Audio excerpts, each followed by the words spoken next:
బైంసా పట్టణంలోని party B బైపా రోడ్డులో 2019లో mini stadium నిర్మించారు. సుమారు కోట్లతో ఇండోర్ అవుట్డోర్ ఆటలు ఆడేలా భవన నిర్మాణాలు చేశారు. ఇప్పటికీ ప్రారంభించకపోవడంతో అలంకారప్రాయంగా మారింది అన్నారు. టీఎస్ఎస్పీ 2వ బెటాలియన్ పోలీసులు తాత్కాలిక ఆశ్రయం పొందేవారు. ఇండోర్ భవనం పైకప్పు రేకులు ఎగిరిపోగా తలుపులు కిటికీలు దెబ్బతిన్నాయి. గోడలకు పగుళ్లు తేలాయి. పట్టణానికి దూరంగా ఉండడంతో పాఠశాల కళాశాల స్థాయిలో జరిగే క్రీడా పోటీలు నిర్వహించడం లేదు అని స్థానికులు తెలిపారు. యువత క్రీడాకారులు సైతం మినీ స్టేడియంలో ఆటలు ఆడేందుకు ఆసక్తి చూపడం లేదు. విద్యార్థులకు ఆయా ఆటల్లో శిక్షణ ఇచ్చేందుకు కోచ్లు అవసరం ఉందని అన్నారు. దీంతో కోట్ల రూపాయలు వెచ్చించి నిర్మించిన మినీ స్టేడియం ప్రస్తుతం నిరుపయోగంగా మారిందన్నారు. బైంసాతో పాటు గ్రామీణ ప్రాంతాల్లో ప్రతిభ కలిగిన క్రీడాకారులు ఉన్నారు. ప్రతిభ గుర్తించి మెరుగైన శిక్షణ అందిస్తే రాష్ట్ర జాతీయ స్థాయిలో రాణించే అవకాశం ఉందని అన్నారు. ఇప్పటికైనా మినీ స్టేడియాలను వినియోగంలోకి తేవడంతో పాటు కోచ్లను నియమించి క్రీడాకారులను ప్రోత్సహించేలా చర్యలు తీసుకోవాల్సిన అవసరం ఎంతైనా ఉందని అంటున్నారు స్థానికులు.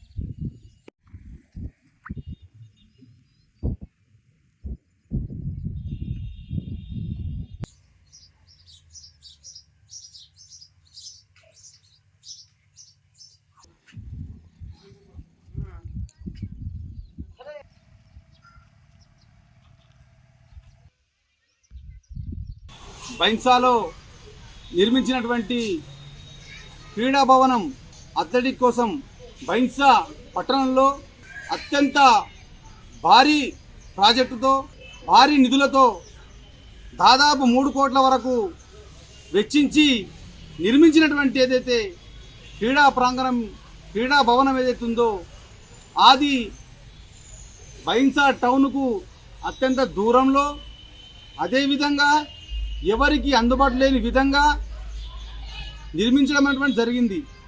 కానీ నిర్మించినటువంటి క్రీడా ప్రాంగణంలో మైదానము, అదేవిధంగా అక్కడ ఉన్నటువంటి వ్యవస్థ ఏదైతుందో అది ఇప్పటి వరకు కూడా కనీసము ఓపెన్ చేసి మరి క్రీడాకారులకు అందరికీ కూడా ప్రోత్సహించే విధంగా, వారందరికీ కూడా వాళ్ళ భవిష్యత్తులో క్రీడాకారులై భవిష్యత్తు కాలంలో వాళ్ళ జాబులు చేసుకునే విధంగా అక్కడ ప్రేరేపించాల్సినటువంటి ఏదైతే అక్కడ క్రీడా ప్రాంగణం ఏదైతుందో అది ఇప్పటి వరకు కూడా పూర్తి స్థాయిలో నిర్మాణం చేయకపోవడం, అదేవిధంగా దానికి సంబంధించినటువంటిది ఓపెన్ చేయకపోవడం, మొదలు పెట్టకపోవడం అనేటువంటి చాలా దుర్మార్గమైన విషయం.